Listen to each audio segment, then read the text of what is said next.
Hello friends, જલપાની રસોઈમાં આપનું સ્વાગત છે।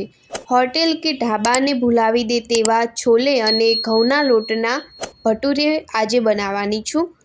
તો એન્ડ સુધી જોતા રહેજો આ રેસિપીને। અને શું તમે પણ આવી રીતે ઘરે છોલે ભટુરે બનાવો છો? કોમેન્ટમાં જરૂરથી જણાવજો। તો શરૂ કરીએ આજની રેસિપી। તો છોલે બનાવવા માટે મેં છોલેને રાત્રે પલાળીને રાખ્યા હતા। તો ગરમ પાણીમાં મેં એક બાઉલ જેવા છોલે પલાળી દીધા હતા। તો સરસ એવા પલળી ગયા છે। જો તમે ગરમ પાણીમાં છોલે પલાળીને રાખશો તો એકદમ સરસ પલળી જશે। તો સારી રીતે ધોઈ દઈશું અને એના પછી એક કુકર લઈ લેવાનું છે અને એમાં આપણે છોલેને એડ કરી દઈશું અને છોલે ડૂબે એટલું પાણી ઉમેરીને એમાં 3 નંગ લવિંગ, એક તજનો ટુકડો, થોડી હળદર અને થોડું મીઠું ઉમેરીને બધું જ મિક્સ કરી લેવાનું છે। તો બાફવામાં લવિંગ અને તજ નાખવાથી એનો ટેસ્ટ ખૂબ જ સરસ આવશે। હવે આપણે કુકરને બંધ કરી એને ગેસ ઉપર બાફવા માટે મૂકી દેવાના છે।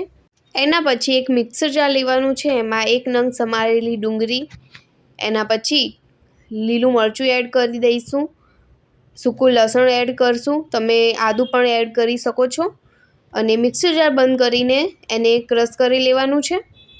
તો અહીંયા સરસ એવું આપણું ક્રશ થઈ ગયું છે બધું જ। હવે એના પછી એક બાઉલમાં કાઢી લઈશું અને એ જ મિક્સર જારમાં 1 નંગ સમારેલું ટામેટું એડ કરી દેવાનું છે અને તેને પણ આપણે ક્રશ કરી લેવાનું છે। તો અહીંયા ટામેટું પણ ક્રશ થઈ ગયું છે। તો બંને ગ્રેવી આપણી રેડી છે। એના પછી ભટુરે માટે આપણે અહીંયા એક બાઉલ ઘઉંનો લોટ લઈ લીધો છે, ચાળીને લીધેલો છે। એના પછી એમાં થોડો અજમો એડ કરીશું, સ્વાદ મુજબ મીઠું ઉમેરીને મોણ માટે 1 ચમચા જેવું તેલ એડ કરી દેવાનું છે અને બધું જ સરસ મિક્સ કરી દઈશું।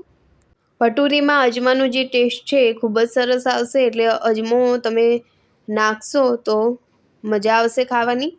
એના પછી થોડું થોડું પાણી ઉમેરતા જઈને આપણે લોટને તૈયાર કરવાનો છે। તો અહીંયા ભટુરેનો લોટ છે એટલે આપણે બહુ ઢીલો લોટ નથી બાંધવાનો, મીડિયમ લોટ બાંધવાનો છે। તો અહીંયા આપણે આવી રીતે લોટને બાંધી દેવાનો છે। તો છોલે સાથે ઘઉંના ભટુરે પણ ખૂબ જ સરસ લાગે છે। તો રેસિપી જો તમને ગમી હોય તો કોમેન્ટમાં જરૂરથી જણાવજો। તો અહીંયા આપણો લોટ બાંધીને તૈયાર થઈ ગયો છે। હવે આપણે 5 મિનિટ માટે મૂકી રાખીશું।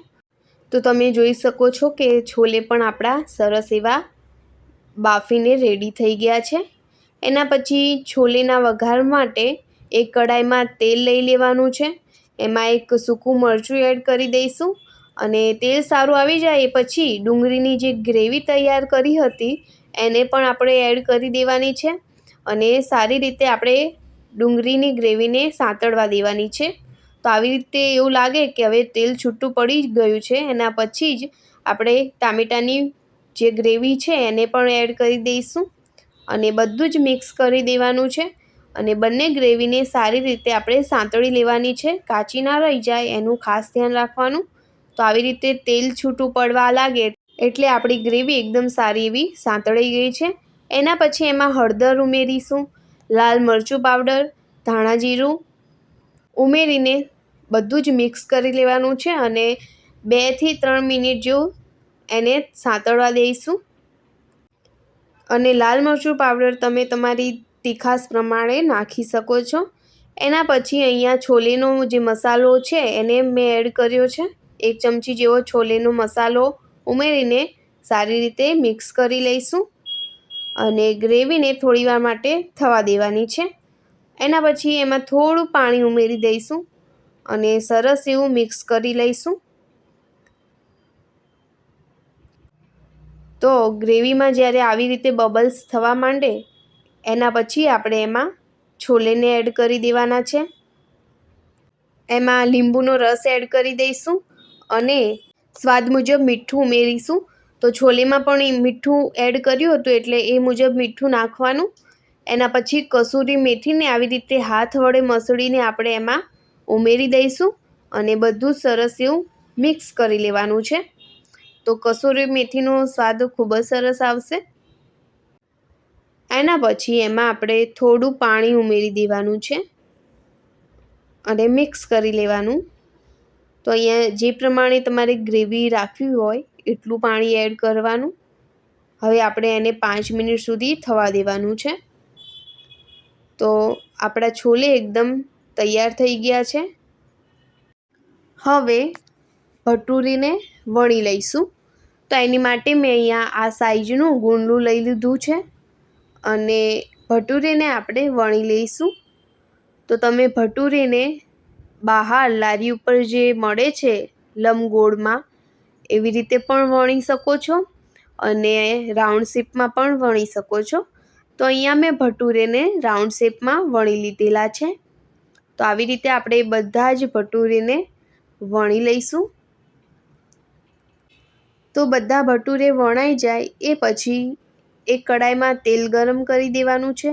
તેલ આવી જાય એ પછી એક એક ભટુરે આપણે તેલમાં ઉમેરીને એને તળી લેવાના છે. તો આવી રીતે આપણા ભટુરે એકદમ ફૂલાઈને તૈયાર થઈ જશે. તો બધા જ ભટુરે એવી રીતે તળી લઈશું. તો અહીંયા આપણા છોલે અને ભટુરે બંને રેડી થઈ ગયા છે. સર્વિંગ પ્લેટમાં છોલે ભટુરે લઈ લેવાના છે. તો સરસ એવા આપણા ઘરના સ્વાદ સાથે છોલે અને ઘઉંના ભટુરે તૈયાર છે. મારો વિડીયો ગમ્યો હોય તો લાઈક, શેર અને સબસ્ક્રાઈબ જરૂરથી કરજો.